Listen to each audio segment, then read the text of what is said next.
The abstract is often the first, and sometimes the only, part of your paper that readers and editors see, so it needs to be clear and compelling.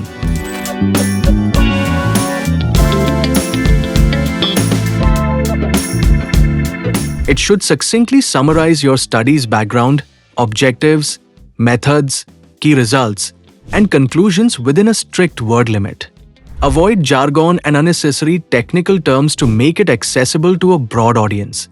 Start with 1 or 2 sentences that introduce the research problem and why it matters. Then briefly describe how you conducted the study. Mention study design, population, and key procedures. Highlight the most important findings with quantitative data if possible, such as percentages or p-values, but don't overload it. Finally, conclude with the implications of your findings or recommendations for practice.